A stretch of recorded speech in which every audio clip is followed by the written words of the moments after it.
ever been captivated by the beauty of nature or intrigued by how art can transform a space? This video will offer fresh inspiration and examples.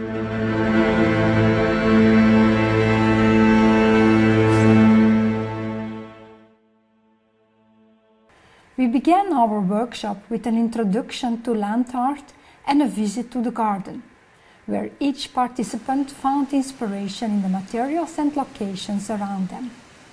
The theme of our exhibition, Echoes of Hopes, reflects the challenges we all face, both personal and global. In difficult times, the resilience and enduring beauty of nature and the strength of our beliefs provide comfort.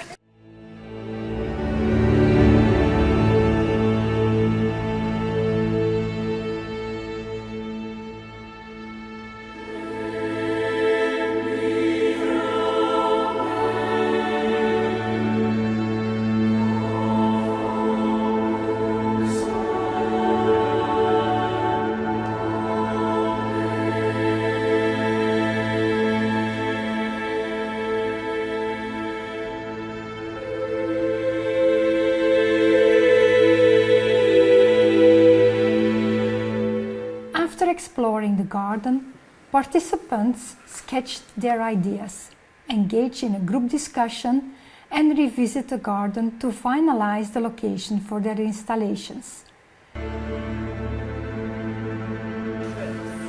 I love the way all these rested right there.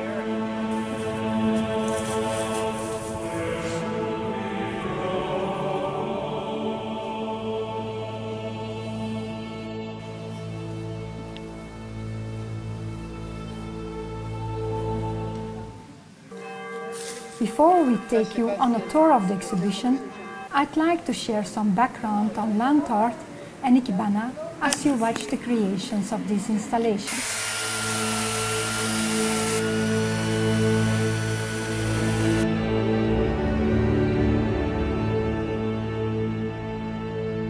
As Ikebana artists, nature is our primary source of inspiration.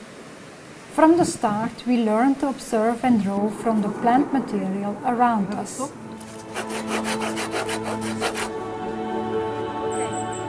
Just buying this, yeah?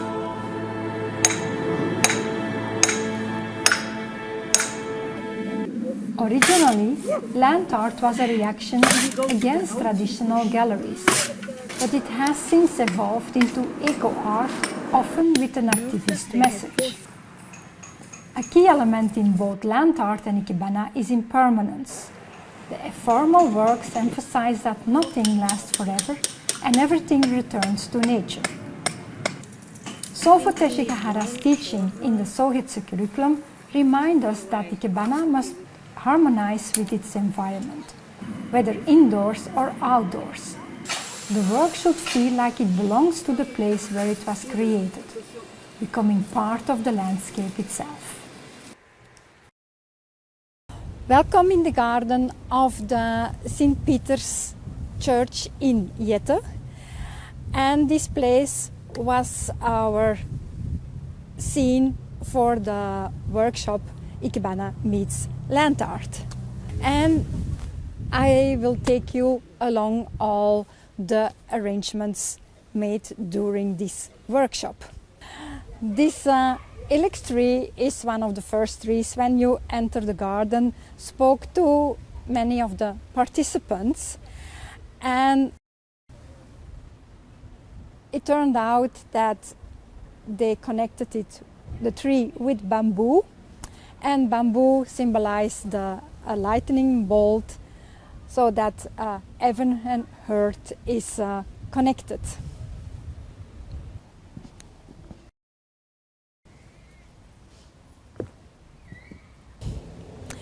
Here we are at a second installation inspired by the location. It's a church garden.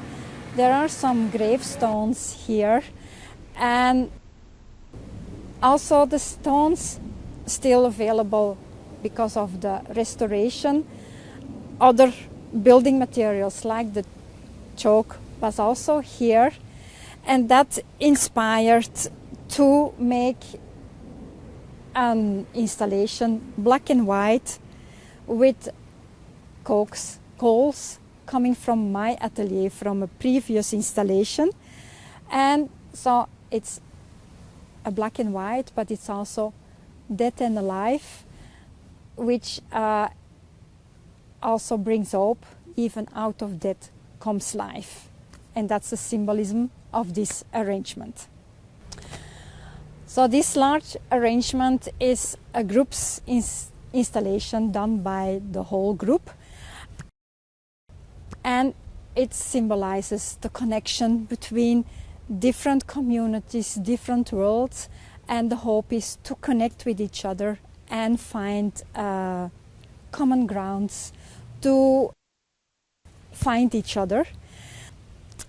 When we came the first day to look at the garden, there were still Christmas trees lying here since after Christmas. We were inspired by the green taxus and make a big ball in contrast between the green. So out of something dead, something new can arise, two worlds finding each other. The hay from the grass which was mowed, the dead grass was lying here, so we raked everything and made piles of straw. Also with branches we found around the garden, we put them together to make also a pile of branches, and the bamboo forms the bridges between all the shapes. So maybe you will ask why bamboo, because bamboo is not a part of the church, but that comes from another place where it needed to go to make place for a more natural forest. So we were able to cut it and we used it here also as a material to make our arrangements.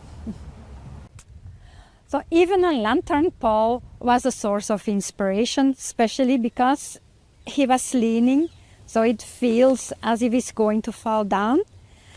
And next to it there came an installation with branches supported with bamboo sticks, bamboo which is very resilient, and they support the fallen branches so that they can get up again.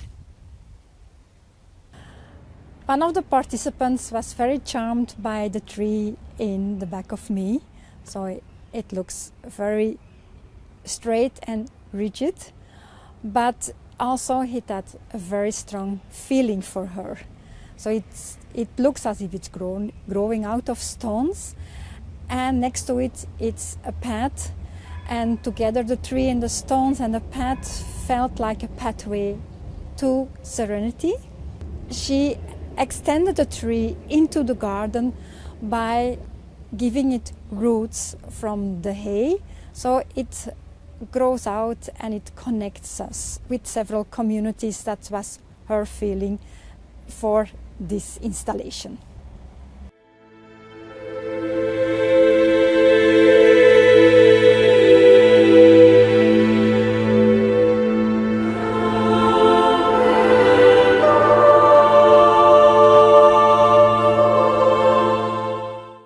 Here we are in an urban area and a church garden, noise around us.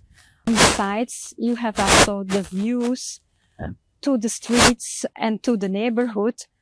So this installation is like a window to the outside to connect the garden with the streets around it. And again, with the leftover from the Christmas trees, we made this arch. It looks like a window to the outside. This is the first installation you see when you come outside the church.